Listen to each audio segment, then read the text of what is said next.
Hello, everybody, and thanks so much for joining us today on our breakout of Empowering the Injured Worker with a Team Approach to Care. My name is Molly Callan, and I'm the President and CEO of MKCM, a national case management company. And I'm so excited to have our speakers joining us today. But before I get to our speakers, I want to speak to the audience. Please feel free at any time to ask any questions in the QA section. We have a QA section at the end of our session, so we'll be happy to answer your questions. So let me go ahead without further ado and introduce our wonderful panel. So first we have Latoya Lee. Latoya is Director of Claims nationally for Raising Cane's. We're so happy to have you with us. She's going to give us more of the perspective from the risk management employer perspective. So thanks for joining us, Latoya. Thank you. Next, we have Paul Kearney. Paul is the Chief Claims Officer at AF Group, and Paul is going to give us the claims perspective. Thanks for joining us as well, Paul. Be glad to be here, Molly. Thank you. And last but not least, we have Brent Daub, who is the Senior Partner at Gilson Daub, Attorney at Law, and he's going to give us the legal perspective. So thanks for being here, Brent. Happy to join. So without further ado, I'm going to go ahead and set the scene for what we're going to be discussing today. It's just so important to, in workers' compensation injuries, to look at things from a team approach. And I certainly know that as being a case manager and having the experience of having my case management company. And what does that do? That gives optimal care. It promotes stay at work. It also gives best providers and empowers the injured worker. And so many times we forget who the most important team member in all of this is, and that's the injured worker. Without having the injured worker feeling a part of what's going on, educated, them having realistic expectations of what's going on, that's when files take a wrong turn. That's when cases go legal. That's when they go site. They go pain management. And it's so important not to forget who the most important person is. These injured workers are going through horrible things in their lives. They don't know what's happening. They don't understand the medical system. They don't understand the workers' comp system. So it's so imperative that those of us in this position, in this field, really focus on the injured worker. So we're going to be looking at three major topics today. We're going to be talking about the topic of collaboration, the topic of empowerment, and finally, changing the narrative.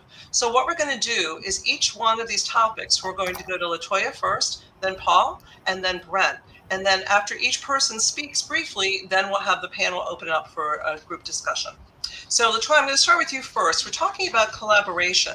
So we so many times go to these webinars and have these great ideas, but I really want us to focus on practical takeaways. So if you can give us some practical suggestions on how to improve communication between all the stakeholders and ways to identify breakdowns when that happens in communication.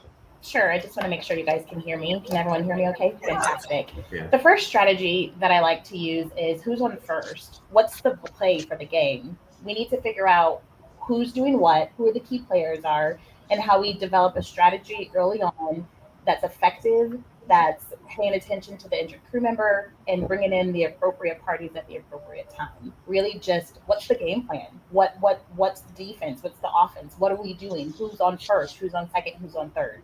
Just really taking a look at what the issue is, who are our key players, with the thought that the most important person in this strategy is the injured crew member. And that's really important as well, too. I'll just add, because there's so many different players, as you call them, or members of the team. I always kind of show a Venn diagram where you've got the injured worker, you've got providers, you've got the risk managers, the adjusters. So, and I think it's also important to make sure the injured worker knows who all these people are in the game plan, so they know who to go to for what kinds of questions. So that's great. I'm going to punt it to you, Paul. Talk about collaboration for a few minutes. Yeah, happy to do so. So first of all, Molly, you and Latoya made some really great points about the importance of collaboration in ensuring that all of the involved stakeholders achieve a kind of optimal outcome. There are so many points of data out there that suggest that creating synergies among the vested stakeholders go a long way towards improving outcomes for all parties, especially those of the injured workers. I would offer that embedded within that portal of effective collaboration has to be synergies of trust and respect and open communication and a willingness to set goals and expectations around expected outcomes to again ensure that, optimal outcomes happen for all. There also has to be a willingness to, remain intentional about, creating an environment of accountability so that when potential derailers occur, addressing them in real time becomes easier to do. And one way to avoid the frequency of derailers is by, ensuring that, there's an appropriate frequency of communication, with the involved parties, whether or not that is in the form of some digital platform or via texting or voice to voice or email, for an example. And when you think about the fact that life circumstances tend not to be static, there has to be a kind of, open fluidity to changing processes or a directional plan, and again, looking to achieve, optimal outcomes. So, effective collaboration, helps, to achieve these kinds of things. You hit upon so many different amazing concepts. One thing, and we'll talk about it as a group before I get to Brent, I just wanted to talk about what you mentioned about goals. Those goals change, right? Cases, Right. workers going through medical care change directions. One thing we talk a lot about in my company is I think we've lost the art of phone calling in our industry. I think in a lot of Mhm. industries, but definitely in ours. And we're so email oriented, and that's fine. But lots of times you need to get all the stakeholders on the phone at the same time to really collaborate and to talk about case direction and to see where you derail, as you mentioned. So I think that's tremendous. Thank you. And we're going to bring some of those points back after we're done with Brent. Brent, talking from a legal perspective on collaboration, by the time you get a case, sometimes things have already kind of derailed or happened. So Yeah, usually when the case comes to your defense attorney, something's gone wrong, and the spirit of collaboration has all but evaporated. The opposite of collaboration is competition. And I think what happens is, we have many parties that are involved in these claims, whether it's the risk manager on the employer side, we have brokers that sometimes get involved, TPAs, many parties, and sometimes it feels like there's a competition where someone's out to win at the expense of someone else. And certainly when we consider the injured worker as a party in that process, if we're just looking at as we win, they lose, we're missing out on an opportunity for collaboration for win-win outcomes. And so I've found that to try and create a collaborative environment, as Paul mentioned, communication is number one. We've got to be communicating. But I've found that it's important to not only communicate information, but to communicate that we care for each other, that we're on the same page, going back to goals. And that's going to facilitate trust, which is essential to any collaborative effort. Sure. Great. 100%. I'm going to open it up to the panel. So the words that you talked about, and Brent, we'll start with you. You talked about, I wrote the words adversarial spirit. How do you, from a legal perspective, how do you combat that? What are some practical ways to kind of combat that? Well, I mean, in a very real sense, litigation is adversarial. If we can't agree, then we're going to submit the issue to a judge, and the judge will decide. And oftentimes there's a winner and a loser. And so as much as we can keep the communication going and the collaboration, thinking outside of the box, there's opportunities for outcomes that the court cannot render. They are looking at a very limited set of questions, and the remedies they can provide are very limited and often insufficient for both the injured worker and the employer. Yeah. You're stuck. So what you want to do is begin to recognize, yes, litigation is adversarial, and that's where we're going to go.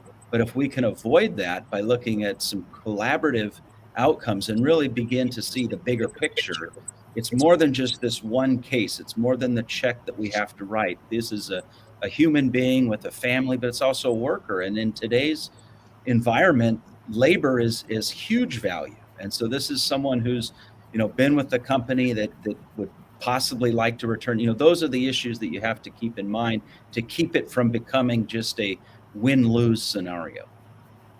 Absolutely. Any comments from the other panelists? Hey, I just want to say, I think Brent, really did a great job there of, again, kind of highlighting that in spite of the fact that we sometimes find ourselves in an adversarial, situation by the very nature of how some work comp outcomes happen, it doesn't mean that we can't, mitigate, those experiences and still create, a very optimal outcome as, for the injured worker. It does start, as Brent said, with making sure there's free flowing collaboration and or free flowing communication, which tends to lead to that, that enforced collaboration, so to speak. Part of that communication with part of that communication, if we can, help to paint the bigger picture of what that end goal looks like, and then create the opportunity for all of the vested stakeholders, rather it is the plaintiff counsel, there's the injured worker, rather it's the employer, but allow all of them to kind of have some touch points with regards to building out that roadmap that lends to, that end result of helping our injured worker hopefully return back to work. It does create a kind of environment where, a win-win situation can be achieved. And Latoya, you're on the front line, so you're usually the first one who's dealing with the injured worker. So speak to that whole practicality of how to foster that collaborative trust kind of world that we're looking for. Well, it's interesting because I agree with both Paul and Brent, but from a risk manager perspective, we carry the weight of a lot of things, right? We carry the weight of the injured worker, we carry the weight of the employer, we carry the weight of making sure that we have the right partners to collaborate effectively and efficiently. And for us, communication is key. We need to make sure that we are communicating with all of the players that are in this kind of game. We need to make sure that we're keeping the injured party up to date and up to speed and speaking, for lack of a better word, layman terms, because they may not be an insurance guru or a litigator or an attorney or a risk manager or a claims person. They don't have the background to understand the process most of the time. And so for me, really making sure that it's a huge, great collaborative effort is making sure that we make sure that the injured person knows what's happening at all times. If you start a process with a bunch of folks that are super skilled at their craft and forget that the main goal is to communicate effectively and efficiently with the person that's injured, and the ultimate goal is to get them back to work, it hopefully in the condition that they left, with the exception of being injured, that's the goal, right? The goal is we're all here in the party together, holding hands and singing kumbaya, but we need to make sure that the injured person is right in the center of that. We need to be circled around them, making sure that they're getting the best treatment, effective and fast. We need to make sure that we have good, that the insurance company knows our culture and what we do and how we do it. We need to make sure that we have vendor partners or litigated partners or attorneys that know our culture, that understands how we do business, so that we can set the crew or the injured person up for success immediately. I think communication is the number one key. If you do not have effective and timely communication, it's off the rails already. 100%. And one thing I will add really quickly is that risk management in all is always a very reactive process, right? It's a reactive industry where we are basically behind the eight ball, trying to clean up something that happened or trying to rectify something that happened. And I think as we continue through this forum here, we'll talk about ways to be more proactive in a situation that's pretty sticky. 100%. That's my mantra: proactive versus reactive. It's always easier dealing with something before you're ahead of the eight ball versus behind the eight ball. And all these things that we were talking about lead us to our second topic. Paul talked about trust, goals. Our second one is empowerment. And I'm a real big proponent of making sure, as a case manager, I always say the most important time we spend is not necessarily the injured worker in the appointment, but it's after the appointment, because that's the time where we're really explaining to the injured worker what happened, making sure they're on the same page, they understand, they're educated, they're empowered, because we know what happens when they are disenfranchised. And sometimes that's just an employer sending flowers to an injured worker, making sure that, they're connected. It's the smallest things that loom the largest in the minds of the injured worker. So, Latoya, I'm going to go with you. Empowering the injured worker and educating them and all the stakeholders regarding realistic expectations, empathy, and trust. Communication, 100%. If you have an injured person who's injured and they have no idea about the process, they have no idea who the key stakeholders are, they have no idea what the next steps are, you have that effective, immediate communication with the injured person, and you set the stage even before you even start looping in your stakeholders. You have the communication immediately. You apologize for what happened, although it may not be your fault. You're still apologizing for the fact that it happened to them. And you set the stage for the next steps. Okay, so I am going to bring in, or you're going to hear from the insurance company or a broker, whomever that might be. And this is what they're going to do for you to make sure that you are set up for success. Now, in the event that there is litigation, may that be a happy litigation for a settlement, or maybe it is on the other side that Brent talked about. You still want to make sure that you're setting all of the communication, moving it forward from the standpoint that everybody needs to be skilled at their craft. Everyone is skilled at their craft, and make sure that you're, and making sure and letting yourself know and everyone else know that you may not know that I know. I don't know attorney litigation, the odds and ends of it, but I do know workers' comp. I do know risk management. So making sure that I am effectively communicating what I know, that area of expertise that I know, and communicating that fast and timely will set that next person up for success.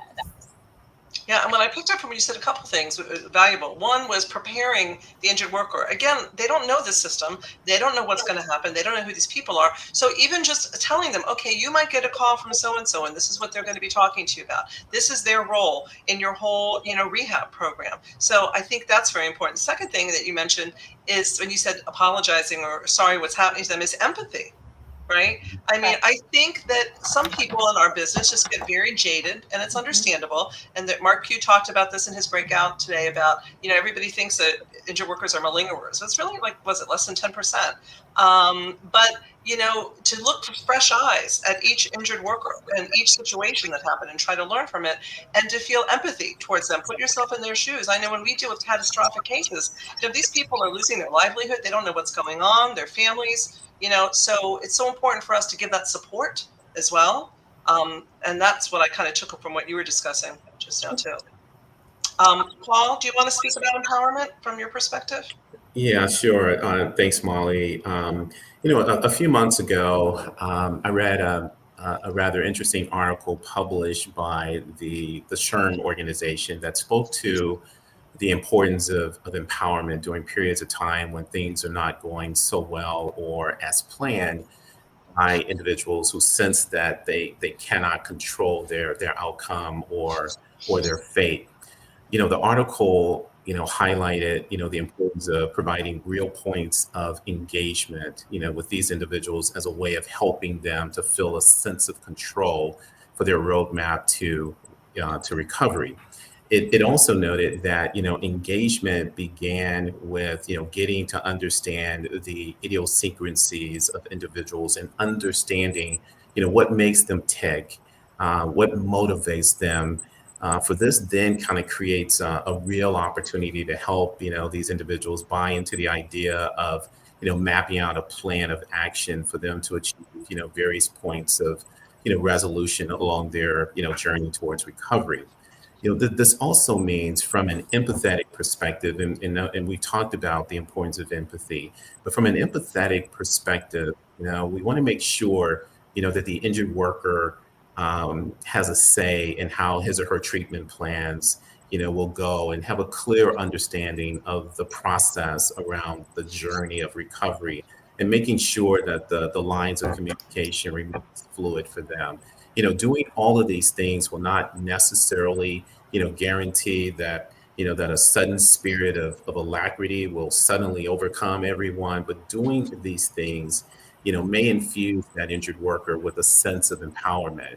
And studies do show that injured workers who understand, the process and the expectations, and who feel a sense of trust, for those whom they are entrusted to work with in their recovery process, tend to feel a greater sense of empowerment that leads to, great outcomes, for them. And at the end of the day, achieving a great outcome for our injured worker should remain the primary goal.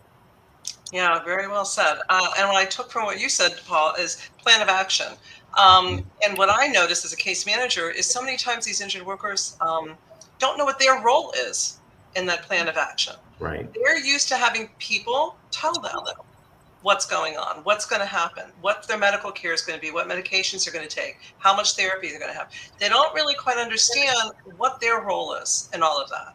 And that's something as a case manager that we have to communicate to them effectively, and risk managers as well, and adjusters, that, this is your part of what you need to play. For example, physical therapy. Physical therapy is great, but if you don't have a good home exercise program, and if you're not participating in it, what's going to happen when physical therapy ends? You're going to go right back to where you were. Mm-hmm. And it's so important that they understand that they have a role to play. And as you mentioned too, Paul, that they really understand and have realistic expectations for what's going to happen. Am I going to be able to run marathons, after this back surgery? What am I expecting down the road after this back surgery? Making sure that they really understand. And part of what we do as case managers is slow the doctor down. So to make sure, because the doctors come in and out very quickly, and to make sure that we slow them down so the injured worker has that opportunity to ask those kinds of questions. So very valid points. Brett, empowerment. Your take. Yeah, when I think about empowerment, I think about one's ability to understand and influence the process and outcome. And when you think about injured workers, and even I get a lot of calls from employers, they don't understand the work comp system, as we mentioned, what's going on. They don't understand what choices they have to make or feel that they can control or determine the outcome. And so when I deal with an injured worker who's represented, obviously there's some limitations about that interaction that I can have with that injured worker. But we have a good number of cases where the injured worker isn't represented, and we contact the injured worker and we talk about, here's what's going on with your case. Here's the information, and you explain with a degree of respect and patience, because obviously this is very new to them and it's very scary. The outcome is uncertain. They don't know what they're supposed to do. They don't understand our language. They don't understand what's going to happen to them and their families if they make the wrong decision.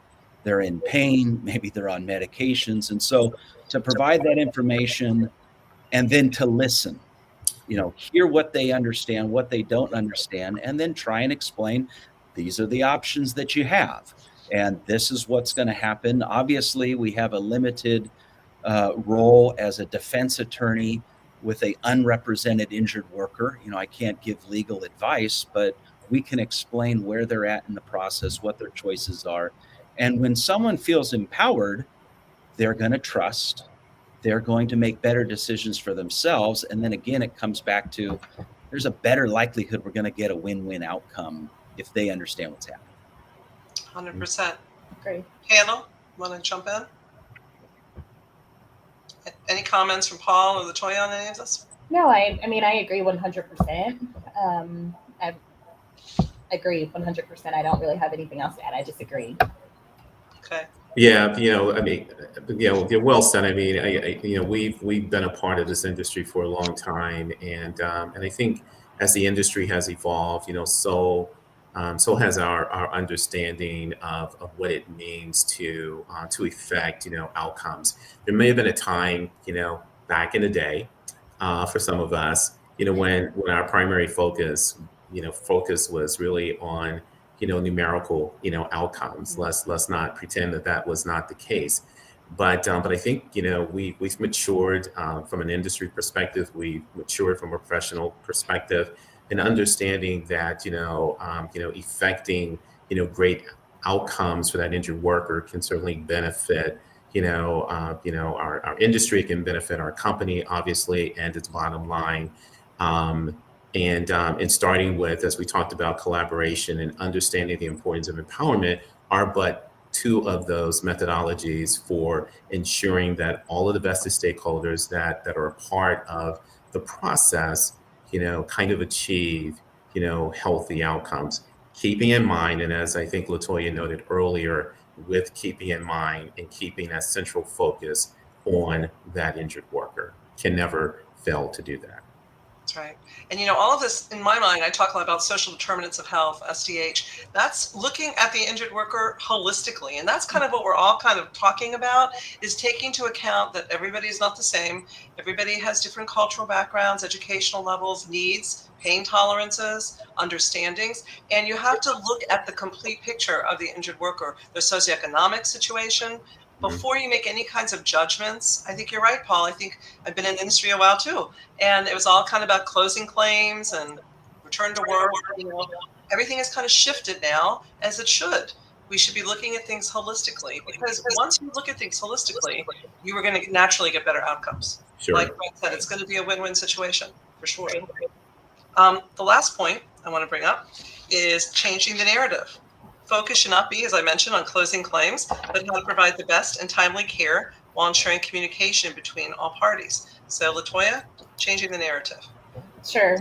I tell my folks here, claims are not wine. They do not get better with age. And while we do not rush to close them, what we do rush is effective communication. And a claim is a claim. It will run the necessary steps within that claim, but it's how you handle and manage that claim. It's how you handle and work closely, collaboratively with the folks that you're partnering with on the claim.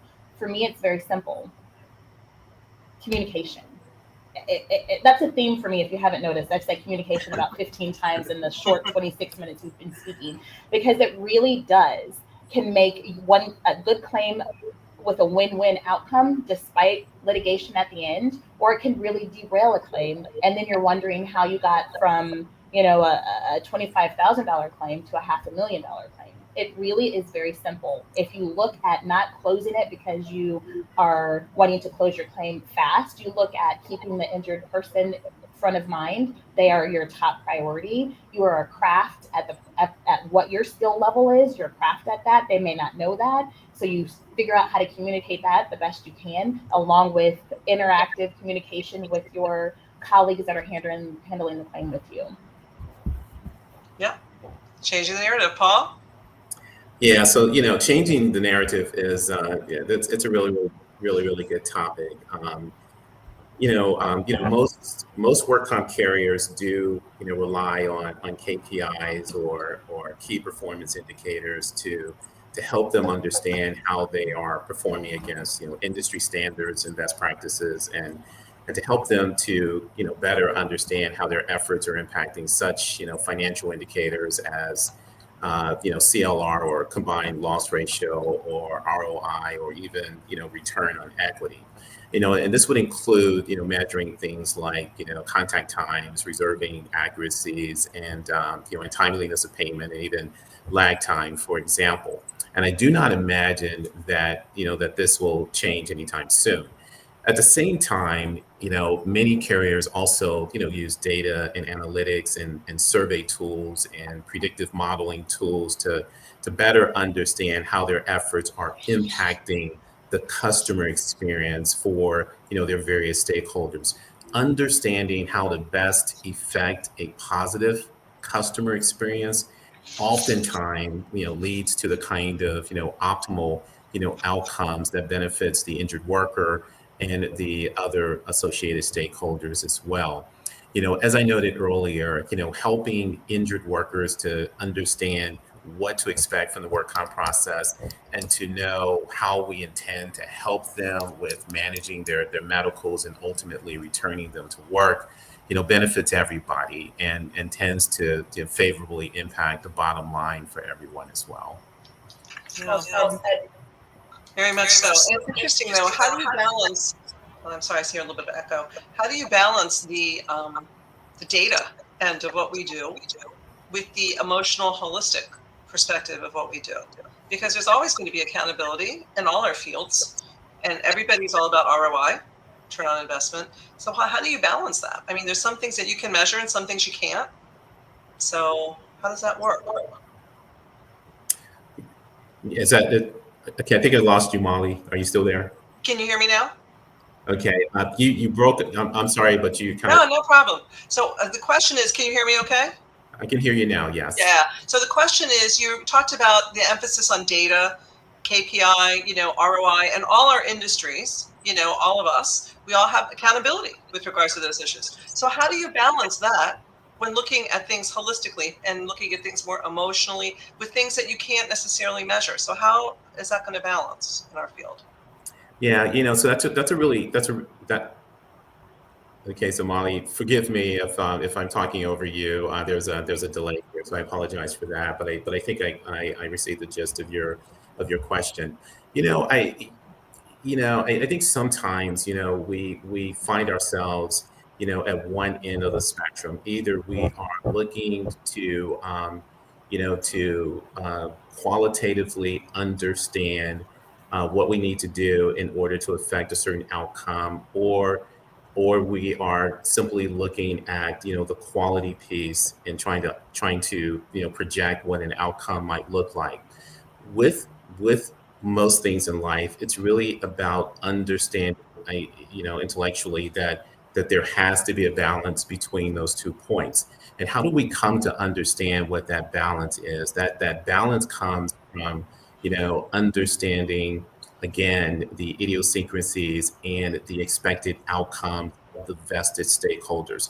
That means being effective with regards to, the communication piece, and understanding that communication has to be a two-way dialogue, understanding the desired end goals that we have, understanding the desired end goals of the other stakeholders, and figuring out together how to build a roadmap to succeeding, to creating this this this non-utopia kind of visionary end goal, uh, is what I think allows for the very best outcomes for all parties. So it's about finding balance through communication.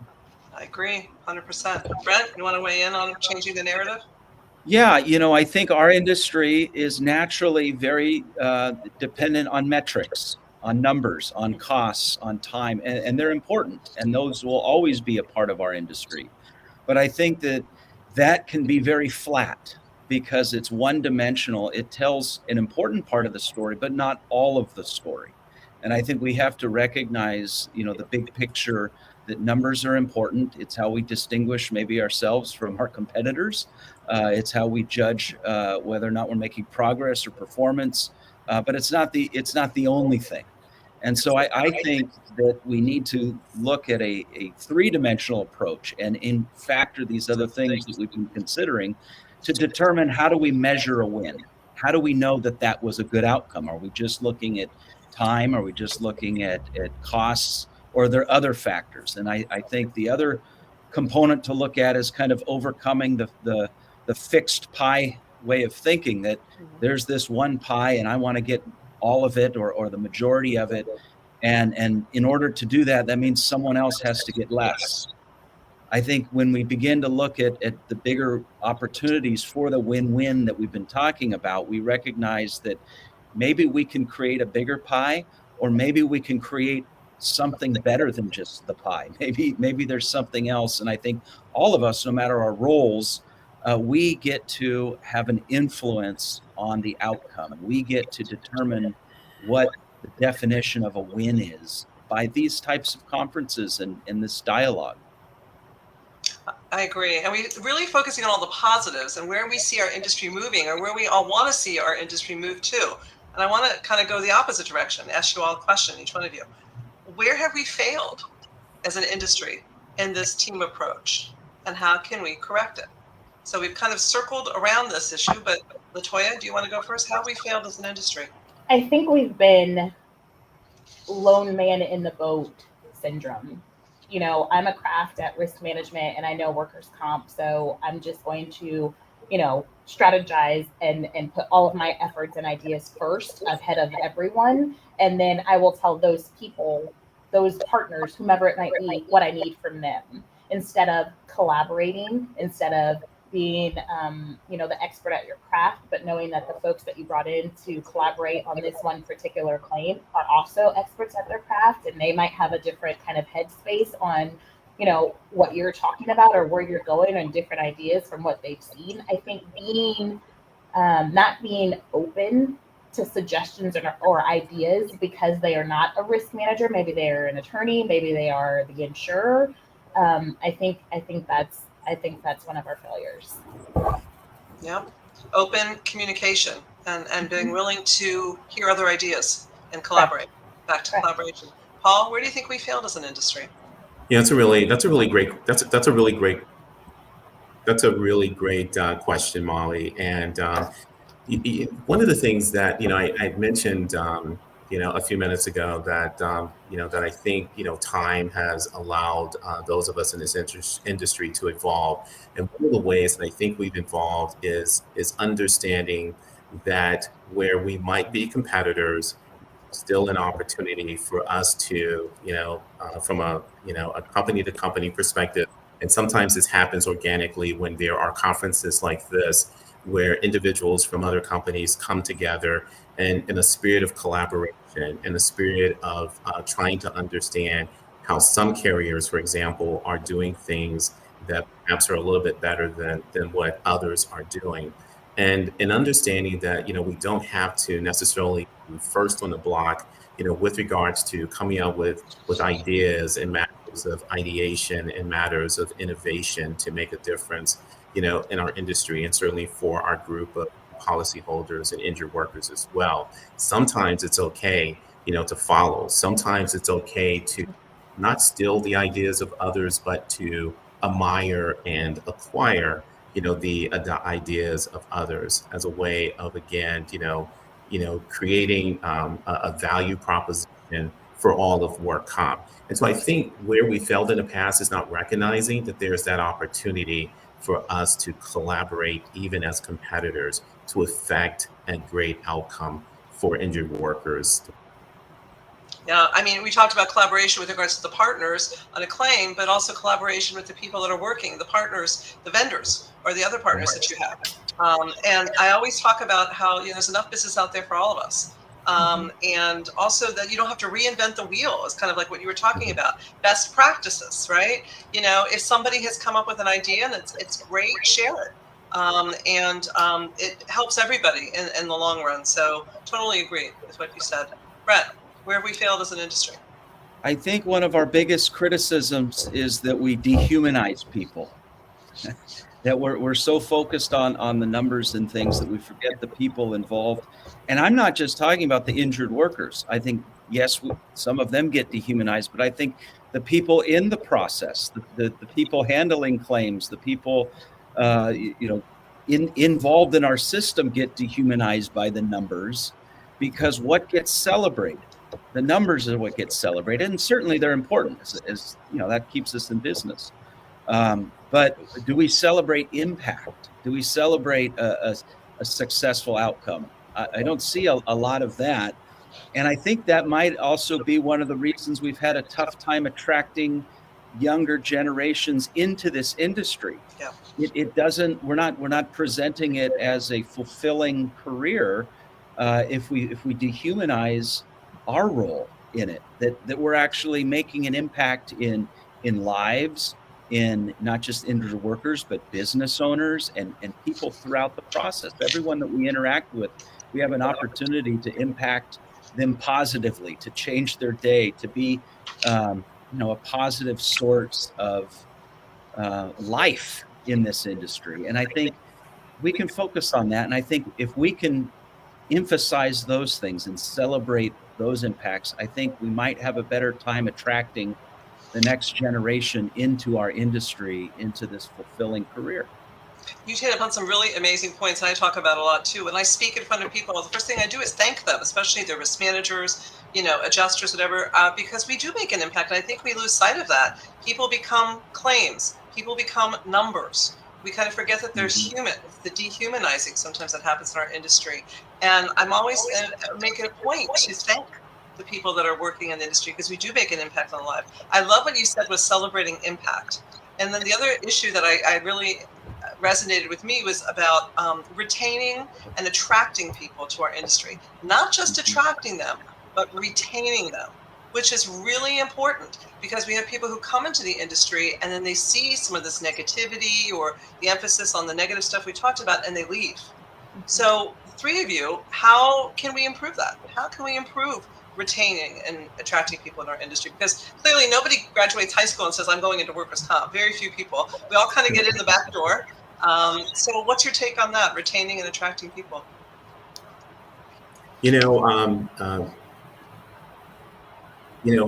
One way, I don't know that we necessarily think about attracting talent through the retention, perspective. But if you think about this, if others who are seeking employment, see a company that seems to be, truly vested in retaining and developing the talent that is a part of this organization, and does so by, understanding what's important to those employees. There are employees who, want to be on a leadership track. There are employees who want to be on a technical depth, track. There are employees who want to remain, in the role that they're a part of for, the rest of their time. Well, understanding what those needs are and helping to create, something as simple as an IDP or roadmap to ensure a sense of satisfaction does a really good job of retaining talent. What that also does is it has that ancillary effect of attracting great talent to the organization, because people want to join an organization where they know a company cares about its people. So that works both ways. That retention, that development, and that attraction piece can go hand in hand and should go hand in hand. And I'll piggyback what Paul is saying is we're in the people business. Yeah, we're in claims and risk management and lawyers and insurers and all that, but we're a people business. We talk to people day in and day out. If you have an organization that truly has a culture that loves its crew, loves its employees, takes care of the employees, takes care of the crew, then they're going to come. It's going to be a natural attraction. You have folks out there that want to come work for you because they see, may that be restaurant industry, may that be hospitality, may that be real estate, whatever the case may be. If they see that you're happy, truly happy, you can tell the fake happy versus the real happy. But if you're happy and it exudes happy, maybe not all day, every day, but you love what you do, you love taking care of your folks, you love being in the people business, it is a natural attraction. And to what Paul said, natural attraction is a retention. You get the folks in, you take care of them, they take care of you. And just to kind of close, I want to do a 30-second mic drop for each of you. I stole this from Mark Q this morning. So Brent, I'm going to go with you. What concepts do you want to leave our people with who are watching? I think we're in a time of cyclical change. This happens throughout history where a generation retires and new opportunities open up. And what we're finding is not all of those industries and companies have invested in leadership development for the next generation of leaders. And I think there's going to be a vacuum, and we're already seeing it. And those that are passionate about these topics need to occupy those positions of influence to begin to turn these things around. Great. Paul, your 30-second mic drop. Okay, so thanks for the pressure. This may not be a mic drop. I'll simply say, in closing, that meaningful engagement and effective collaboration and intentional empowerment can truly be the difference in helping your worker realize an optimal recovery.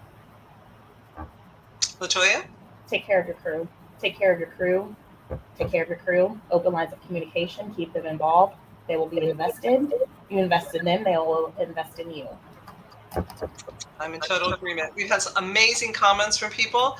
No particular questions, but I want to say thank you to my panel. You brought up so many amazing ideas. I'd like to do a part 2. I'll talk to Yvonne and Rafi if we could do a part 2, because there's so much to talk about. But overall, so positive and hopeful for our industry. As Brent said, some of us are going to be passing the baton sooner than later. And I think it's so important to make sure that there's people there that we can mentor and work with and share what we've learned and let them move on to the next phase. So I want to thank all of you for all of your wonderful topics that you've talked about. Thank you, audience, for your wonderful points. I've been reading them. And we thank you all for joining us today. And we look forward to the next time. So thanks so much, everybody. Thanks, guys. Thank you. Bye-bye, guys.